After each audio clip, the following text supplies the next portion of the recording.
मायके में बासी खाना वर्सेस ससुराल में रोज 56 भोग। तो दोस्तों, इस कहानी की शुरुआत कुछ इस तरह होती है।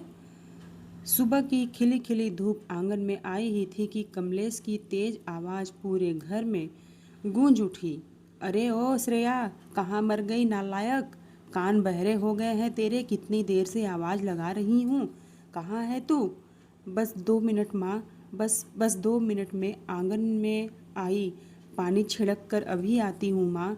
चुप कर नालायक, ज़्यादा जुबान मत चला।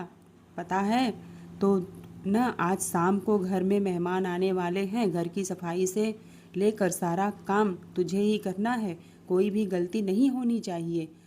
तभी कमलेश की बहू, अरे माँ, बहू सुबह से बेचारी अकेली तो काम कर रही है, थोड़ा उसे आराम कर लेने दो, मैं भी थोड़ा उसका हाथ बटा देती हूँ। कोई ज़रूरत नहीं है बहू, तुम चुपचाप बैठो। तू इस घर की लाडली बहू है, अपने नाजुक हाथ क्यों दुखा रही है?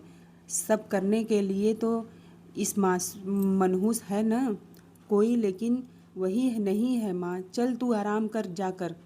आरती चाह कर भी कुछ नहीं कर पाती है और श्रेया अकेले ही घर का सारा काम खत्म करती है।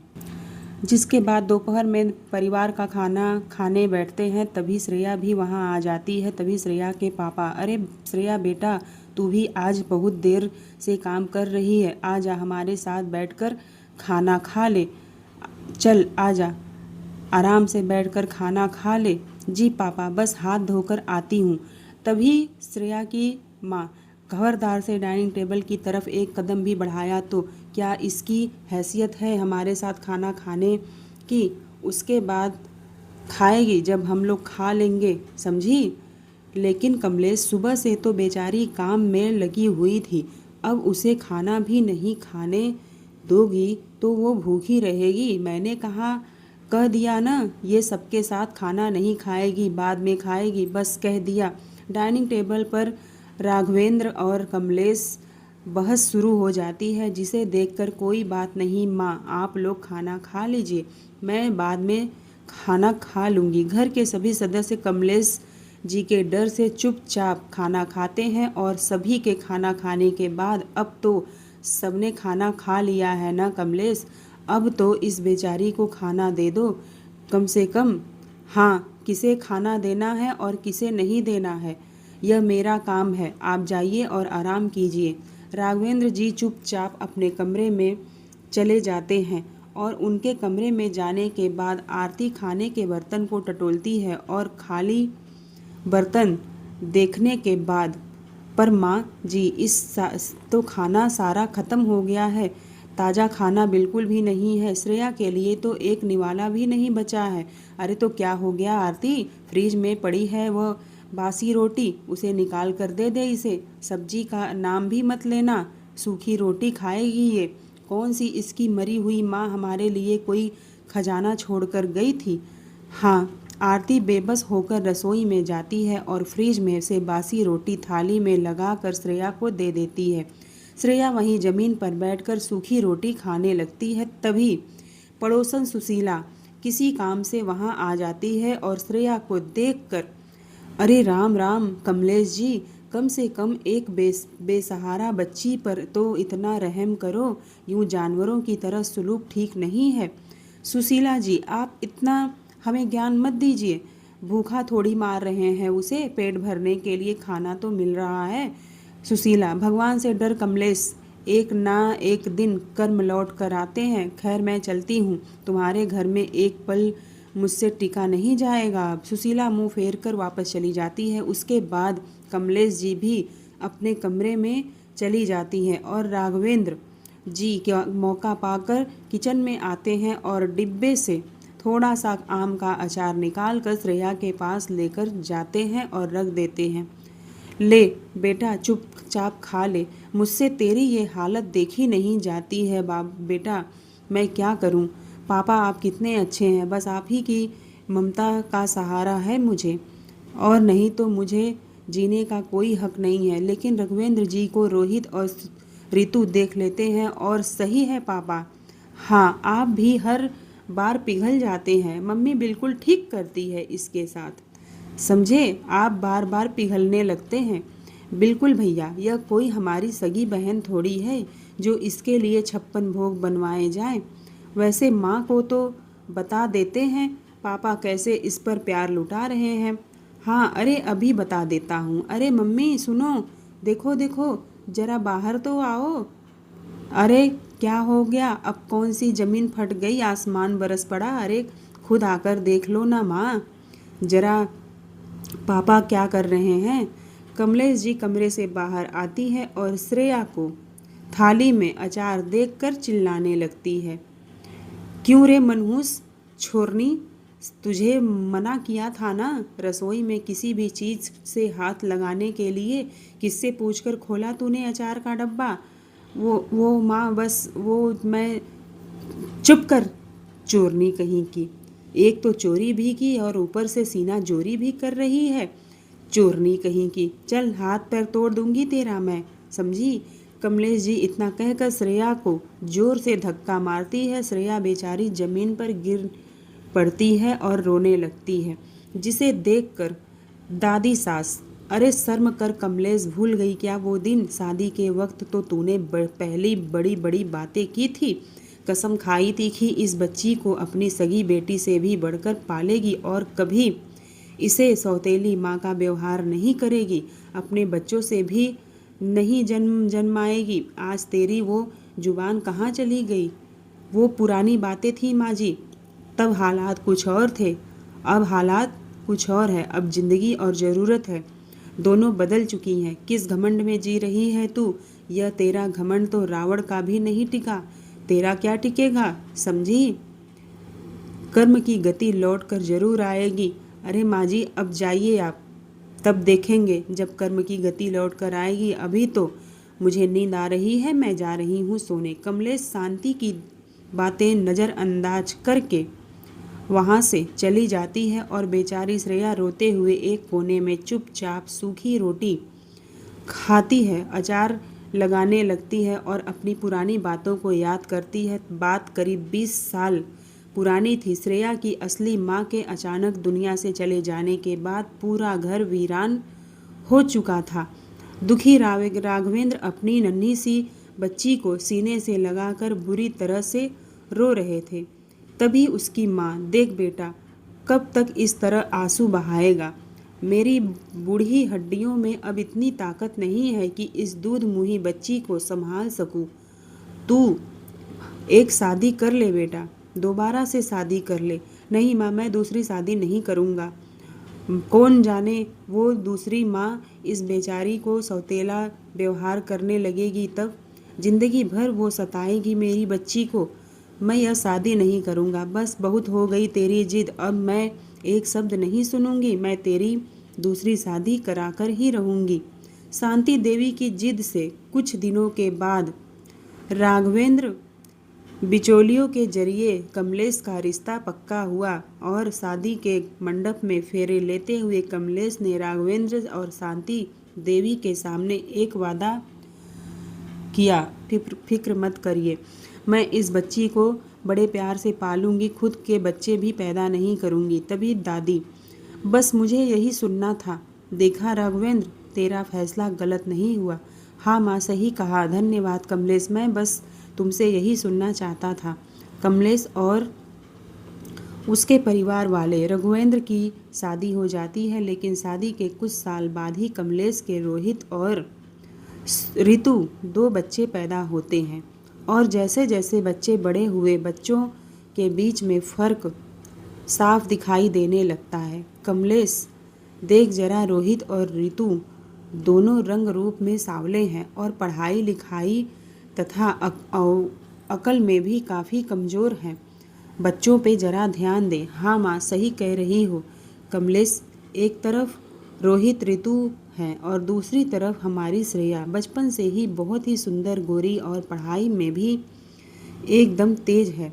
अव्वल लाती है हमेशा। रघुवेंद्र जी और शांति देवी की बात सुनकर ना जाने कौन सी बला है यह, मेरी औलाद इतनी सुस्त और डल है और यह बेसहारा बच्ची बाजी मार ली, बस तभी से लेकर आज तक कमलेश का बर्ताव श्रेया के प्रति बदल जाता है और श्रेया को कमलेश पसंद नहीं करती है।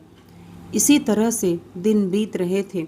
श्रेया के लिए कभी नहीं बदला। क्या फ़ायदा? श्रेया इसी तरह अचार रोटी खाते खाते अपने पुराने बीते हुए बातों को याद करके, ऐसे रूप रंग का क्या फ़ायदा जो मेरी माँ को छीन लिया। श्रेया रोते रोते वही सूखी रोटी खाती है। मायके में हर दिन बासी रोटी खाने को मिलती थी। यही सब देखकर आस पड़ोस की औरतें भी, भगवान जाने इस बेचारी बच्ची के भाग्य में क्या लिखा है। सुबह से शाम तक चक्की की तरह पिसती रहती है और वो कमलेश उसे बासी रोटियां देती है। सही कह रही हो सुशीला बहन, अपनी औलाद को तो मुफ्त की मलाई खिलाती है और इस बेचारे को बासी रोटी परोस देती है। पड़ोसने शाम के समय बाहर बातें बना रही होती हैं। घर में श्रेया पोछा लगा रही होती है। तभी वहाँ कमलेश हाथ में एक डंडा लेकर धमकती है। अरे ओ महारानी, क्या धीमी चाल से चल रही है? थोड़ा जल्दी जल्दी हाथ बटा। नहीं माँ जी, मैं तो बस रही हूँ, बस तू जुबान चलाती है। रुक, अभी तेरा आलस निकालती हूँ मैं। कमलेश गुस्से में आकर सीधा श्रेया के पैर पर डंडा मार देती है, जिसके बाद माँ जी मत मारिए। आह माँ जी, बहुत दर्द हो रहा है, मेरे पैरों में दर्द होगा तभी तो अकल ठिकाने आएगा तेरा। ज़्यादा ही सुस्ती चढ़ गई है तुझे। चल, तेरे ऊपर उठ और फटाफट जाकर कपड़े धो। श्रेया लंगड़ते हुए अपना काम पूरा करती है। थोड़ी देर के बाद जब वो रसोई में चुपचाप सब्जी काट रही होती है तो आरती वहाँ आती है। अरे श्रेया, तेरे पैरों में तो नीले निशान पड़ गए हैं। ला, थोड़ी सब्जी मैं भी काट देती हूँ। जा बैठ जा तू। नहीं भाभी, रहने दीजिए, माँ जी देख लेंगी तो आपको भी सुनाएंगी। बचपन में ही माँ मुझे छोड़कर चली गई। अगर आज माँ होती तो शायद मेरी ये हालत नहीं होती। मत रो श्रेया, दुख तो है मुझे भी तुझे इस हालत में देखकर। भगवान सब देख रहा है, एक दिन इस जुल्म का हिसाब जरूर होगा। आरती उसे तसल्ली देकर वहाँ से चली जाती है और श्रेया वापस खाना पीना बनाने के बाद अपनी कुछ किताबें लेकर पास की लाइब्रेरी में जाने लगती है कि तभी कहाँ जाने लगी, घर का सारा काम धाम छोड़कर दिन भर पन्ने पलटने में लगी रहती है। माँ जी, मैंने घर का सारा काम पूरा कर दिया है, बस थोड़ा सा पढ़ने दीजिए। लेकिन किताबों में ही तो सुकून हमें मिलता है, मुझे थोड़ा सा पढ़ने दीजिए। सुकून की बच्ची, तेरा सुकून तो मैं निकालती हूँ अभी। चल बाहर मेरे साथ। कमलेश जी की चिल्लाने की आवाज़ सुनकर आरती वहाँ पर आती है और माजरा समझते हुए, अरे माँ जी, थोड़ी बच्ची है, थोड़ा सा पढ़ लेती है तो क्या हो जा रहा है, इसमें इतना गुस्सा करने वाली क्या बात है। तू चुप कर आरती, तू इसकी वकालत मत कर। मैं अच्छी तरह जानती हूँ इस मनहूस को। माँ मर गई, किताबों के लिए काफ़ी दिन हो गए, अगर वापस नहीं किए तो पैसे लगेंगे लाइब्रेरी में। मुझे इन किताबों को वापस करना है। हाँ हाँ ठीक है, आज के बाद भी एक किताब लेकर आना मत। आते हुए सब्जी भी ले आना। ठीक है माँ। श्रेया लाइब्रेरी पहुंचकर लाइब्रेरी की एक ऊंची रैक पर किताबें लगा रही होती है। तभी अचानक भारी किताबें ऊपर से फिसलकर सीधे उसके सिर पर गिरने लगती हैं। ओ माँ, बचाओ, कोई बचाओ। तभी वहाँ पर अवधूत आते हैं, श्रेया को पकड़कर गिरने से बचा लेता है। अरे आप ठीक तो हैं? संभल कर भाई, इतनी हड़बड़ाहट कैसी है? ऊंचाई पर किताबों को क्यों रख रहती हो? चोट लग गई ना? जी नहीं, मैं ठीक हूँ, शुक्रिया आपका, अब मुझे चलना चाहिए। श्रेया तुरंत किताबें रखकर वहाँ से सीधे सब्जी खरीद कर अपने घर को लौट आती है। उसके बाद घर पहुँचते ही, क्यों रे मनहूस, इतनी देर कहाँ लगा दी तूने? रुक, आज तुझे सबक सिखाती हूँ। नहीं माँ नहीं, वो बस मैं बाजार में भीड़ थी ना, इसीलिए थोड़ा लेट हो गया। कमलेश बिना श्रेया की बात सुने गुस्से में आकर फिर डंडे से उसके पैरों पर मारना शुरू कर देती है। तभी, माँ जी मत मारिए माँ जी, बहुत दर्द हो रहा है पैरों में। अचानक जोर से सांस लेकर दर्द होगा तभी तो अकल ठिकाने आएगी तेरी। ज़्यादा बाहर घूमने की सोच में मत फड़फड़ा काम कर। एक तरफ श्रेया मार और धत्कार झेल रही होती है तो दूसरी तरफ अवधूत के लिए दिल में श्रेया बस जाती है। वो अगले दिन लाइब्रेरी आता है और वहाँ पर पूछताछ करने लगता है।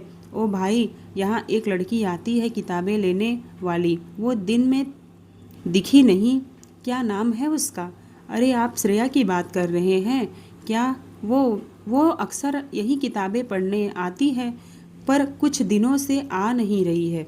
अवधूत लगातार 2-3 दिन तक लाइब्रेरी में उसका इंतजार करता है। आखिरकार तीसरे दिन श्रेया दर्द से कहारती हुई लाइब्रेरी पहुंचती है। उसे देखकर अवधूत, अरे आपके पैरों में तो यह क्या हाल बनाया है आपने, और आपकी आंखें इतनी सूजी हुई क्यों हैं, जैसे बहुत रोई हुई हैं, क्या बात है? बताइए। कुछ नहीं, बस मेरी किस्मत ही ऐसी है। अरे रोते हुए नहीं, तुम एक काम किया करो, तुम्हें जो भी किताबें चाहिए हो मैं तुम्हें खुद तुम्हारे घर पास जाकर पहुंचा दिया करूंगा। ठीक है, सच कह रहे हो तुम। अगर ऐसी बात है तो प्लीज़ मेरी मदद करो। किताबें पढ़कर ही मुझे सुकून मिलता है। अरे तुम चिंता मत करो, मैं हर दिन छोड़कर तुम्हारे पास किताब लेकर आया करूँगा, समझी? तुम चिंता मत करो, धन्यवाद तुम्हारा। श्रेया वहाँ से चली जाती है। कुछ दिन के बाद अवधूत उसके घर आकर किताबें देने लगता है। एक दिन कमलेश जी दोनों को देख लेती हैं और चिल्लाकर, ओए रुक रुक, वहीं रुक। पर ये क्या चल रहा है? तेरा इस लड़के के साथ चक्कर चल रहा है, दिन दहाड़े गैर मर्दों से मेलजोल बढ़ा रही है। नहीं माँ जी, ऐसी कोई बात नहीं है, ये तो बस चुप बिल्कुल बता, ये चक्कर चल रहा है तेरा, मुंह काला करवाने पर तुली हुई है, हमारे खानदान का नाम रोशन करेगी। श्रेया के बाल जोर से कमलेश पकड़ लेती है। तभी, अरे माँ जी गुस्सा मत करिए, मैं यहाँ काम की तलाश में भटक रहा था। अगर आप कहें तो मैं आपके घर की छोटे मोटे काम कर दिया करूँगा, गाड़ी साफ कर दूँगा और बाकी बागीचे में काम कर दूँगा। क्या काम करेगा तू मेरे यहाँ? वैसे हमारे यहाँ मुफ्त की नौकरी नहीं मिलेगी, लेकिन मैं तुझे ज़्यादा पैसे नहीं दूँगी। ठीक है, जैसा आपसे बने मुझे दे दिया करना। अवधूत अब कमलेश के घर पर रहने और काम करने लगता है। वह रोज़ सुबह आकर गाड़ी साफ करता और घर के छोटे मोटे काम करता।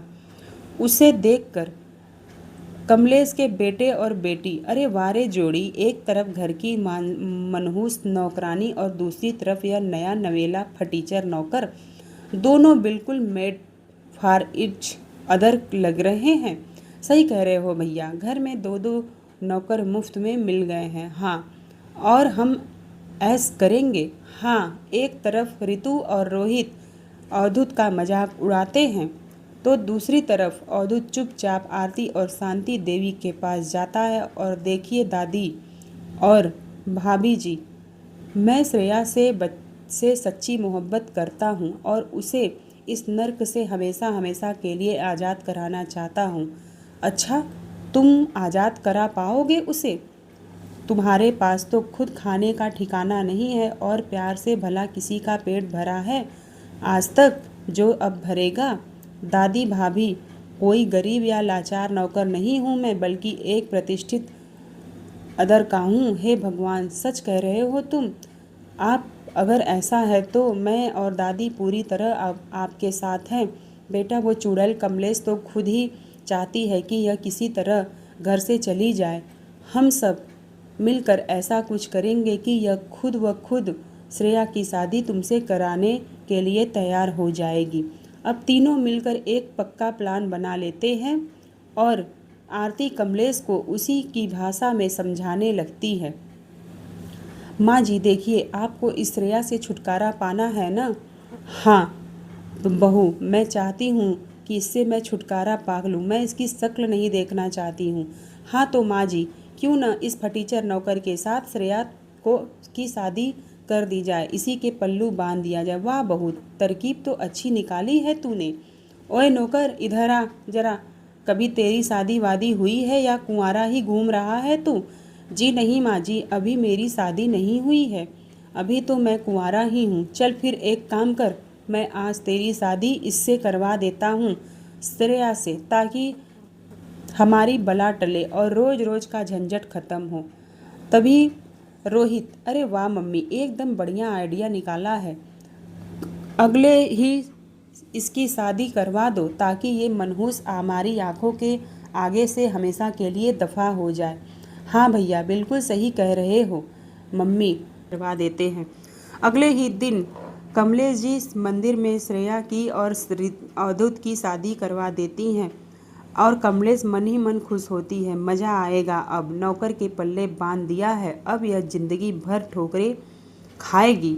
देखा मम्मी का कमाल, इस कंगाल से शादी करवा दी, अब यह कभी वापस मुड़कर इस घर में नहीं आएगी। दूसरी तरफ पागल है ये कमलेश और उसके बच्चे, इन्हें क्या पता जिस लड़की को यह गरीब समझ रहे हैं वह असल में कितना रईस है।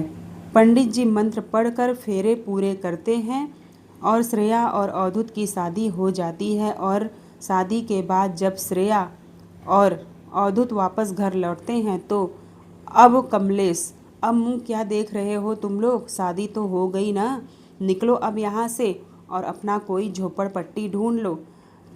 तभी अवधूत, जी मैम साहब, आप बिल्कुल ठीक कह रही हैं, हम चले जाएंगे, लेकिन कुछ कृपा करके कुछ दिनों के लिए हमें यहीं रहने दीजिए, हम घर के सारे काम करेंगे। और कमलेश वैसे भी घर का इतना काम करती है, एक काम और इन्हें कर दे, हमारे घर में ही रहने दे। बिल्कुल सही कह रही है दादी, मम्मी, इन्हें कुछ दिन के लिए यहीं रहने दो, कम से कम घर के कामों के हाथ बटाएंगे। हाँ हाँ माँ, रख लो इन्हें, नौकर की तरह काम करवाएंगे इनसे, बड़ा मज़ा आएगा। चल अच्छा ठीक है, कुछ दिन यही काम कर लो, तब तक अपने रहने का ठिकाना ढूंढ लेना। अवधूत और श्रेया उसी घर में रहने लगते हैं। शादी के कुछ दिन बाद घर के सारे, ओ महारानी यहीं पड़ी रहेगी, दिखाई नहीं देता है, चल जल्दी कमरा साफ कर दे और सबके लिए खाना भी बना दे। चाची जी वो थक गई है, सुबह से लगातार काम कर रही है, मैं कर देता हूँ, आप उसे थोड़ा आराम करने दीजिए। ओ दामाद जी को देखो, शादी करके आए हो तो क्या सिर पर बिठा लें, काम तो करना ही पड़ेगा, मुफ्त की रोटियां तोड़ने की आदत डाल रखी है क्या। बस करो कमलेश, जरा अपनी जुबान पर लगाम लगाओ, भूल गई क्या कि वो इस घर का दामाद भी है, शर्म नहीं आई तुम्हें घर की इज्जत के साथ ऐसा बर्ताव करते हुए। कमलेश शांति देवी की बात सुनकर गुस्से में वहाँ से चली जाती है कि तभी वे बोलती है, अपने साथ किसी भी जगह हमको ले चलिए, वहाँ सुकून से हम रहेंगे। अरे तुम परेशान मत हो यार, बस जल्दी ही अपने घर चलेंगे हम। कुछ ही दिन इसी तरह बीतते हैं और बाद में श्रेया को अवधूत अपने घर में ले जाता है और सबका आशीर्वाद लेने लगता है। अवधूत और श्रेया दोनों अपना बैग उठाते हैं और जाने के लिए तैयार हो जाते हैं और अपनी सास के साथ सामने जाते हैं तो बोलते हैं कि माँ जी अब हम जा रहे हैं। एक तरफ कमलेश जी अवधूत और श्रेया के फटेल जीवन को जाते हुए देखकर बड़ी खुश होती है। वहीं दूसरी तरफ घर से थोड़ी ही दूर निकलते ही अवधूत, गाड़ी भेजो। तभी श्रेया, अरे ये क्या हो रहा है, हम कहाँ जा रहे हैं और ये फ़ोन किसे किया तुमने। अरे तुम रुको, सब पता चल जाएगा। कुछ ही देर में वहाँ एक बड़ी सी गाड़ी आती है, दोनों गाड़ी में बैठते हैं और कुछ ही देर के बाद गाड़ी एक बड़े से बंगले के सामने आकर रुकती है और दरवाज़ा खुलते ही, अरे ये है श्रेया, अरे बड़े प्यारे बच्चे हैं, आजा बिटिया। चावल का कलश गिराकर अपने पैरों से ससुराल में गृह प्रवेश कर। हाँ बेटा, अब अपने जालिम मायके की हर एक बात को तू भूल जा, तकलीफ़ को हमेशा के लिए भूल जा।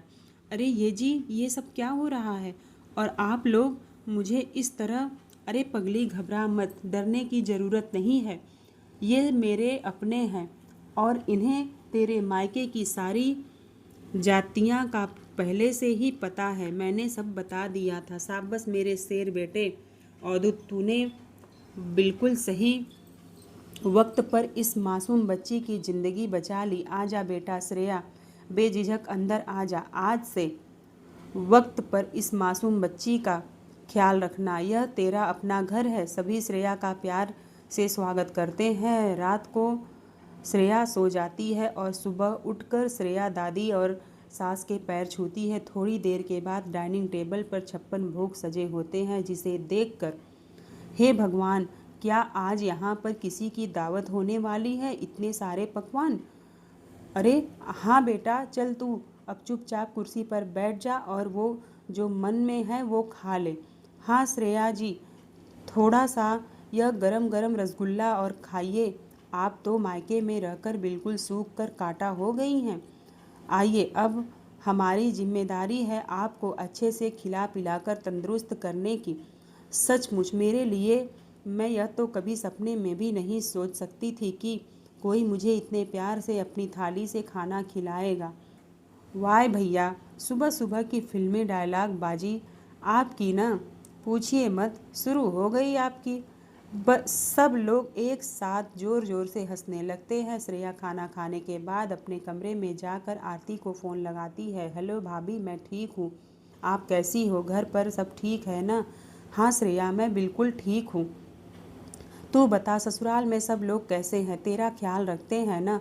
अरे भाभी, क्या बताऊँ, यहाँ सब मुझसे इतना प्यार करते हैं कि पूछो मत। और खाने की तो बात ही मत करो, सुबह के नाश्ते में ही 56 तरह के पकवान बन जाते हैं। सच में तेरी किस्मत तो देख, मायके में सूखी रोटी मिलती थी और यहाँ रोज़ 56 भोग ही मिल रहे हैं। मायके की सूखी रोटी भूल जा। हाँ भाभी, मैं समझती हूँ, मैं किसी से कुछ नहीं बताऊंगी। श्रेया फ़ोन रख देती है और अपने ससुराल वालों के साथ बैठकर टीवी देख रही होती है। अगले दिन कौशल्या देवी और सुलोचना श्रेया को मंदिर लेकर जाती हैं। ले बेटा श्रेया, अब अपने हाथों से इन गरीबों को खाना बांट दे और भगवान का लाख लाख आशीर्वाद ले।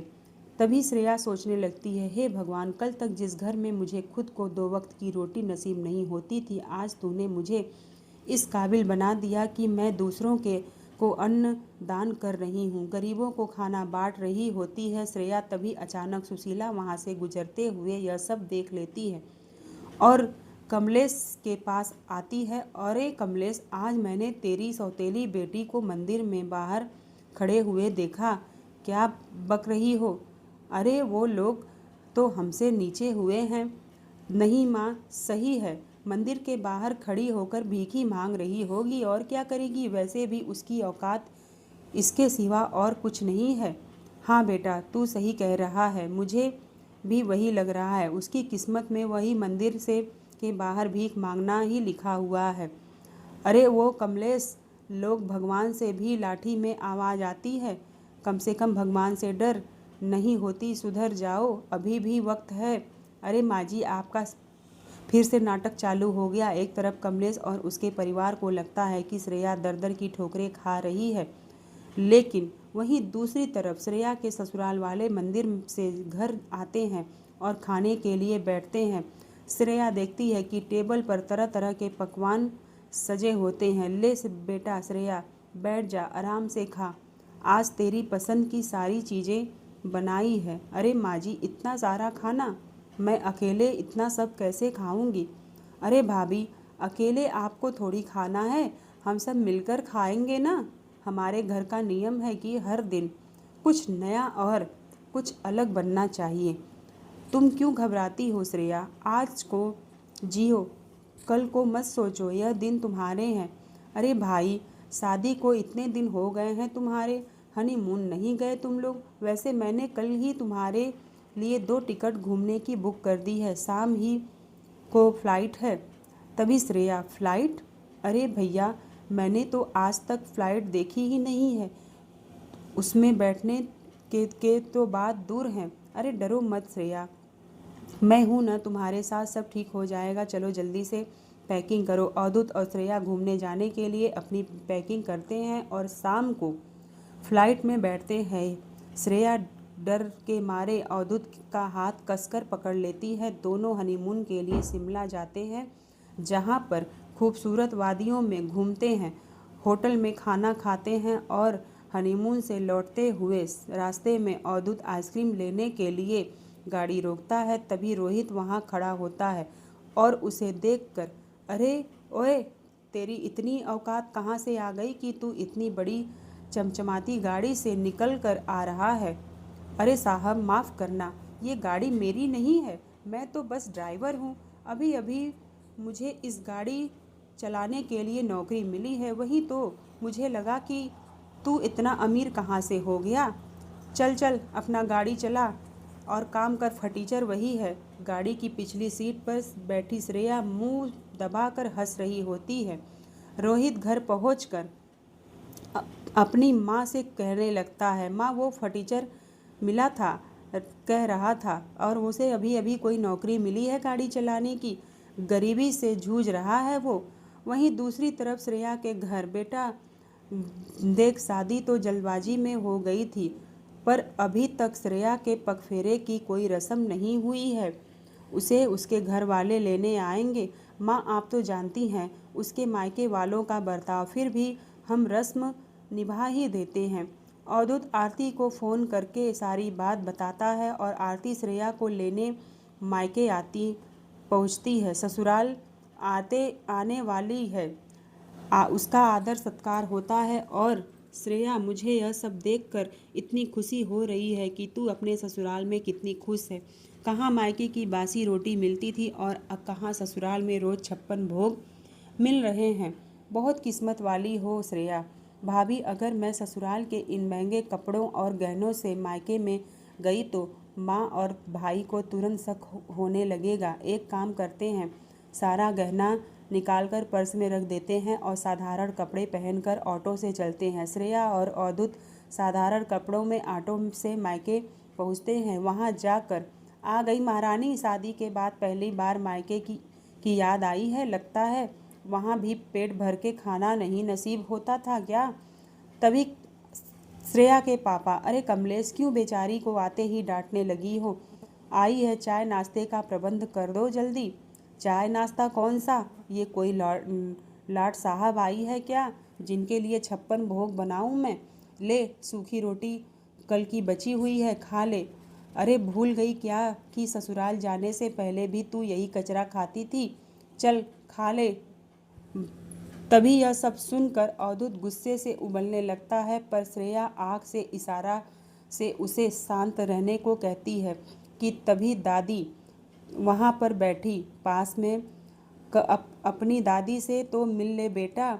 अब श्रेया दादी को गले लगा लेती है। थोड़ी देर के बाद विदाई के समय कमलेश श्रेया के हाथ पर 11 रुपए का सिक्का देती है। ले पकड़, 11 रुपए शगुन के तौर पर, तेरा चाय नाश्ते का खर्च तो निकल ही जाएगा इससे।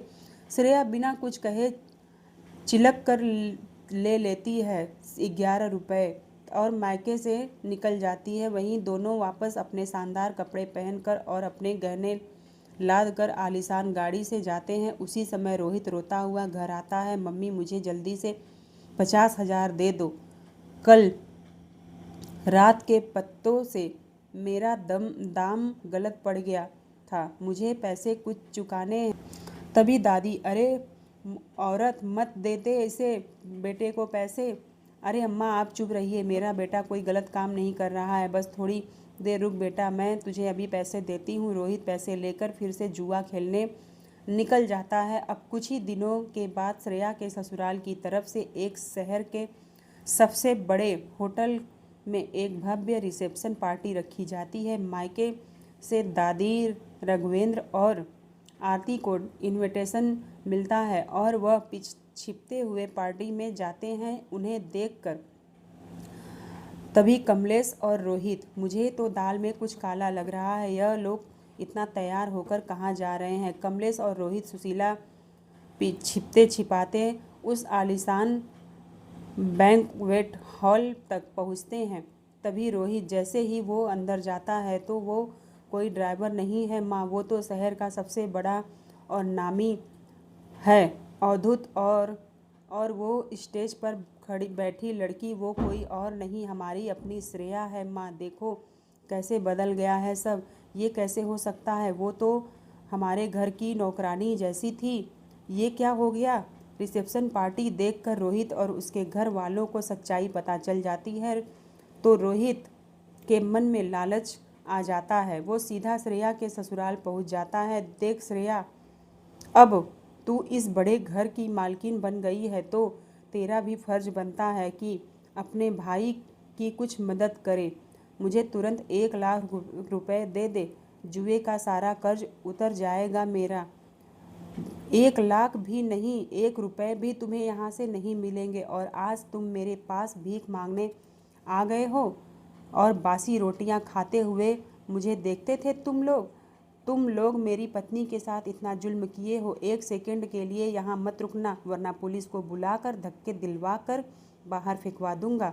अवधूत का गुस्सा देखकर रोहित वहाँ से भाग जाता है और जुए की लत और कर्ज से में अंधा होकर वह कमलेश से झूठ बोलकर मकान के कागजातों पर साइन करवा लेता है। घर को सट्टेबाजों के पास गिरवी रख देता है। कुछ ही दिनों के बाद घर पर सट्टेबाज और कर्जदार पहुंच जाते हैं और कमलेश, तेरा बेटा जुए में यह मकान गिरवी रख चुका है, खाली करो यह घर, निकलो बाहर, सबके सब सड़क पर चलो।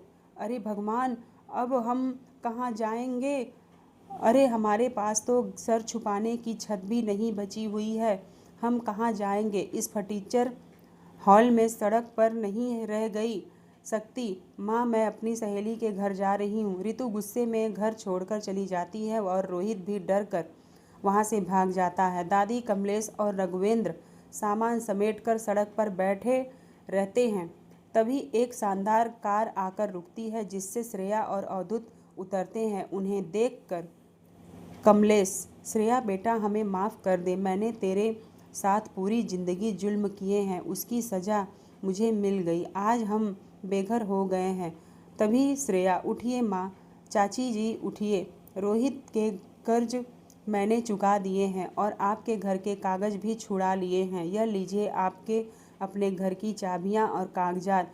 हे भगवान, आज साबित हो गया कि वही होती है जो संस्कारों से अमीर होते हैं। तूने आज हमें बचा लिया बेटा, मुझे माफ़ कर दे।